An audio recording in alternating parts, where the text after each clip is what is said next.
আমি না অনেক বিপদে পড়ছি, প্লিজ আমাকে একটু নিয়ে চলেন না। ঢালিউডের গ্ল্যামারাস ও প্রথম সারির চিত্রনায়িকা বিদ্যা সিনহা মিম দীর্ঘদিন ধরেই চেনা খোলস থেকে বেরিয়ে নিজেকে এক শক্তিশালী অভিনেত্রী হিসেবে প্রতিষ্ঠিত করার চেষ্টা করছেন। সেই যাত্রায় তার ক্যারিয়ারের এক নতুন এবং অন্যতম পরিপক্ক সংযোজন ওটিটি প্ল্যাটফর্মের অরিজিনাল ফিল্ম লাইফলাইন।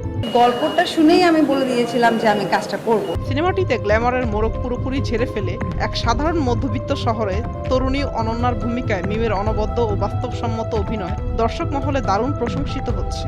আচ্ছা তাহলে একটু বাড়ায় দিব 2000। সিনেমার পুরো গল্প আবর্তিত হয়েছে ভালোবাসা, দায়িত্ববোধ এবং সময়ের সাথে এক অনিশ্চিত লড়াইয়ের উপর ভিত্তি করে। বিশেষ করে সিনেমাটিতে বাবা মেয়ের সম্পর্কের যে সংবেদনশীল ও মধুর টানাপোড়েন দেখানো হয়েছে তা দর্শকদের মন ছুঁয়ে গেছে।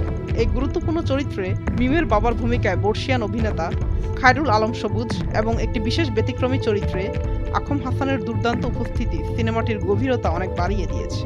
প্লিজ আমাকে একটু বোঝার চেষ্টা করেন। মুক্তির পর থেকেই সামাজিক যোগাযোগ মাধ্যমে চলচ্চিত্রটি নিয়ে ইতিবাচক প্রতিক্রিয়া দেখা যাচ্ছে। চিত্রনাট্যের বুনন এবং সামাজিক বার্তার কারণে অনেকেই একে মিমের ক্যারিয়ারের অন্যতম সেরা কাজ হিসেবে অভিহিত করেছেন। বাণিজ্যিক ধারার চেনা রূপ ছেড়ে এমন জীবনমুখী চরিত্রে নারী তারকাদের এই সাহসী আত্মপ্রকাশ বাংলা চলচ্চিত্র ও ওটিটি ইন্ডাস্ট্রির জন্য এক ইতিবাচক বার্তা বলেই মনে করছেন চলচ্চিত্র বিশ্লেষকরা। আই এম সো হ্যাপি যে এত সুন্দর একটা কাজ দিয়ে আসলে যাত্রা শুরু হয়েছে। তবে সিনেমাটির দুর্বল দিক দিয়ে সমালোচনা কম হচ্ছে না। সমালোচকদের মতে গল্পের প্রথম ভাগের গতি বেশ মন্থর এবং কিছু কিছু সংলাপের বুনন আরও শক্তিশালী হতে পারত। তা সত্ত্বেও লাইফলাইন প্রমাণ করেছে যে সুনির্দিষ্ট সুযোগ ও ভালো চিত্রনাট্য পেলে মূল ধারার বাণিজ্যিক অভিনেত্রীরাও গম্ভীর ও বাস্তবসম্মত চলচ্চিত্রে নিজেদের জাত চেনাতে পারে।